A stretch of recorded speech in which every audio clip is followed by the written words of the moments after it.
Hello, everybody. Good afternoon, good evening, good morning. Welcome to my page. This is Sally coming at you from Riverside, California. I'm the owner and business managers of this business page. I usually come in for quick lives to give some tips about like marketing, social media, advertising. So today I'm coming to share with you some tips that I learned about branding. I have been reading this book for some time. It's called Married to the Brand by William McEwen. It's really a very good book, and I'm not even done with the first half of it, but it's full of like good nuggets in there. So I just wanted to hop in today and share some of the information that I have had, and hopefully it's going to benefit some of you guys. So the first thing, it starts by defining the branding. What is the branding? So the branding is the process of creating a unique identity for a business in the mind of the consumers or the targeted audience, and it's mainly to set them apart from others.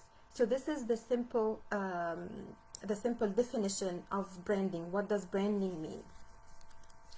Over the years, branding was, especially in the past, branding was mainly used to set like businesses apart. So like the Nike has their logo, has their sign, Adidas has a different sign. So it was mainly the main reason behind branding is to set businesses apart and to just have this unique sign or unique logo to kind of differentiate and split between them.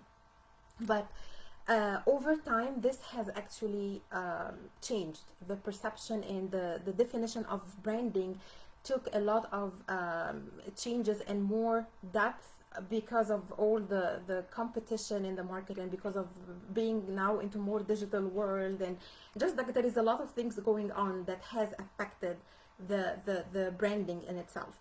So now the most accurate definition of branding is creating actually the expression and the definition behind the product. So it's not just what does the product do for you as a benefit, it's the whole expression. So let me give you an example, like somebody who goes to Starbucks like every day. I see every day people leaving their work on the break and going to Starbucks to grab like a cup of coffee. I'm sure like most of you who work in businesses or in offices, those employees, they do have break rooms, and they do have coffee makers, and they do have like maybe even in the office the coffee makers, like, you know, they can make coffee like numerous times, like it's free of charge probably because it's for all the employees. So what makes people go to grab a cup of coffee from Starbucks?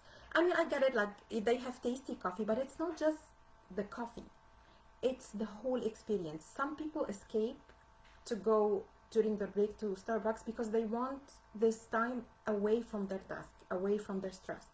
They want their name to be called when their drink is ready. Like the barista, usually they put their name on the cup, and once it's ready, they call the name for the person to come pick up their drink, right? So they need this maybe attention, or they need to hear their name to go pick up their favorite drink. Maybe somebody like the atmosphere, or like maybe the music that they hear when they go to Starbucks. So there is a lot into branding, more than just a name or more than just a sign, right? Apart from that, like creating the experience behind the branding, it's something that keeps the consumer or the customer very engaged and keep them actually always want to go. And it's beyond the cup of coffee that you can drink. Maybe the coffee that they offer in the office, maybe it's more tasty than the one that they can get from Starbucks, but they still want the whole experience. The book actually touches on the most successful brands and what they do in order for them to stay successful and to stay on top of the game. And they actually found out that the brands that they thrive in the market, they actually offer the value, and they offer a return to the consumer once or twice or every month. No, they consistently offer the return or the value to the consumer every single time the consumer engages with the product. This is what actually sets them apart from the crowd, because they are consistent and they provide the same incredible experience for their customers every time they come in, and this is why they keep them engaged. So we cannot deny the importance of having a value in the product. Like if we go back to the Starbucks example, like the cup of coffee has a lot of benefits in it, right? Whether it keeps you alert or like awake, keeps you like helps you focus when you are working or you're studying or whatever. So this is a benefit. Another benefit that kind of it boosts your mood. Like I'm one of the people, like I love coffee, and it just like when I drink coffee it just changes my mood. I just love it. Some people maybe like would have a lot of health benefits, like maybe if you have low blood pressure, coffee can help like raise your blood pressure a little bit. So there is a benefit in the product, but that's not it. The benefit of the product, if you want to stand out, you know, in your niche, or you want to, you know, just be unique in the market, it's good to have a benefit for the product, but that's not it. That's barely enough for you to make it, to have a seat on the table, but it's not enough for you to compete. So the benefit is one good thing to have, but it's not enough to compete. So what do you need in order to compete? In order to compete, actually, just you have to focus on creating a unique and emotional bond with your consumer. The emotional part plays the main thing. It can make it or break it for you. Why? Because you as a marketer has to always focus on your main goal. So is your main goal that a customer would come to you and just be aware of your brand, or you want a more long-lasting relationship? Think of somebody going to the grocery store to buy some stuff. So they can go if they are looking for pasta or like for tomato sauce or something. If they don't care about the brand, they will just maybe look at the cheapest. They will maybe look at whatever, like, you know, wrapping or like the packaging from outside, whatever appeals to them, and just will throw it in the cart because they just don't care. They don't have any emotional connection with somebody. But when you speak to somebody who buys a specific brand because of the emotional connection, like maybe like, you know, like this mayonnaise or something reminds you of your grandma making you sandwiches when you were young. So it kind of like whatever, even no matter how much this mayonnaise, like the price will go up, it doesn't matter. You're gonna still put your hand in the wallet and pay it, even if it goes up like $1 or $2. Why? Because you don't look at the price tag anymore. You're looking at the value and the experience that this product is giving you. It brings you memories, which is something priceless. It's something that even if you buy more delicious mayonnaise, it's not gonna bring you the same memory or the same experience. Does that make sense?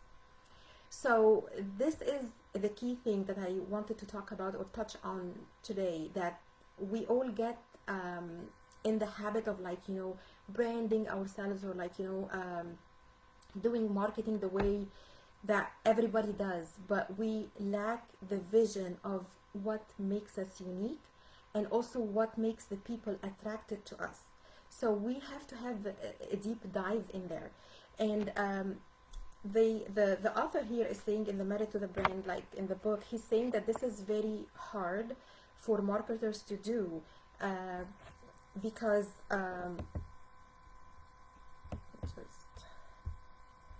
this is actually very hard for some marketers to do, because now consumers are swimming in a sea of sameness. Sea of sameness means like everything around them is the same. They see everything around them is the same. Some consumers cannot really differentiate between brands. Like a car is just a car. Like for me, like I drive a car, and the most important thing for me is like the car can take me from point A to point B without it, you know, breaking on me. Like I don't want it to be broken. I don't care about like the interior design. I don't care, like as long as it's a good car, it does the job, it takes me wherever I want to go. I don't care.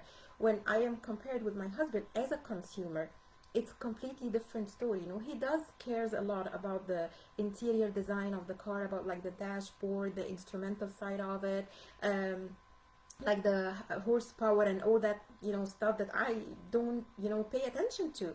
So we are different consumers. So when a brand comes and market a car for me, it's completely different when they go market a car for my husband, because we are different consumers. So you have to understand where your consumer is coming from, and you have to understand that many consumers, there is a huge part of people that see products are alike. Like a Honda is like Toyota, is like, you know, Ford. They don't see a lot of differences. They are all for them similar. So how can you stand out? How can you try to create a brand marriage, not just brand awareness? How can you put your brand and be strong in your branding message, that you put it in front of the right audience? So they are saying that there are three main things that a marketer should do, which is the think, feel, do behavior, or like a think, feel, do approach. So think means think about your customers. What are they doing, and why are they doing it? So this will give you a clear idea when you think about this. What is their needs? What are they looking for, and what are they doing to get what they need? This will help you a lot in targeting your message. When you target your audience and you have a message out there, it's going to be more focused, because you understand, you put in some thought, and you understand where your customers are coming from, what their needs are, and how they think. So this is the first thing. The second thing is feel. Feel means understand the basic drivers behind your clients or your customers. What makes them engaged in one brand and not the other? What drives them to take an action? Or in other words, what influences them and push them to take the action to say, like, yeah, I'm gonna go with that brand, I'm gonna buy this product, I'm gonna, you know, choose to move forward with this. So what influences their decision? What drives them? You have one of three things, because every product has a function. As we talked about the coffee, like it has the main benefit, the function of the coffee, and there is also the emotional side of it. What do you feel when you walk into a Starbucks to grab a cup of coffee? So it's beyond the coffee itself, it's the atmosphere, it's the whole experience. So this is what they are saying about the emotional side of it. And then the third thing is the social aspect. So the brand, how does the brand fit into the society? And like, it's kind of looking at the bigger picture. So like, what does a Starbucks do in the society? As a, like maybe they are creating, you know, job opportunities for people. Maybe the charity that they are doing, how sustainable this brand is in the future, and stuff like that. So when you're branding yourself, when you're trying to target, and you're trying to target your audience and trying to market your brand, you have to keep these three points in your mind. And then the do, which is the third thing. So we had the think, and then we had the feel, and then we had the do, which is the third and the last thing that you should do as a marketer, that you go and do all this. So you go and try to design the total experience for your customer, so that they will be attracted to your product. Why?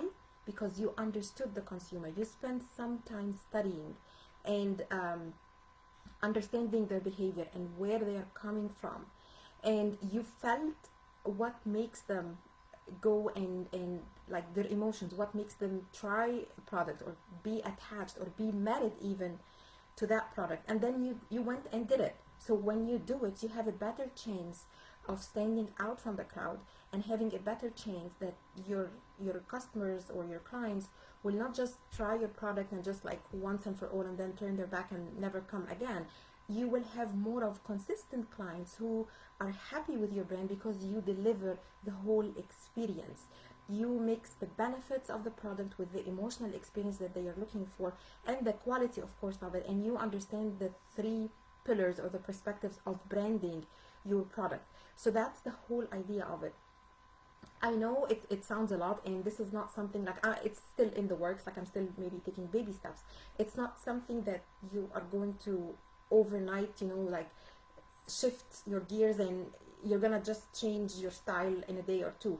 there is a lot of work to it, but I just wanted to talk about it and to grab your attention that this is something very crucial. If you are like whatever, like you're a marketer, or like you work in social media or in advertising, or you're even an employee who works in marketing, like this is a crucial thing that helps you stand out and helps you create long-lasting relationships with your clients and your customers, and have more satisfied clients. So again, this was just few tips from this book, again, Married to the Brand, and I hope you find this helpful, and I hope you learned something different about like branding and marketing. And let me know if there is a special topic that you would like me to talk about, or like anything in specific that you'd like to hear about in social media or marketing or branding. I will be happy to come and do another live on this topic. You can leave me a comment below the post, below the live here, and I will see you again in the next live. Thank you and have a good night.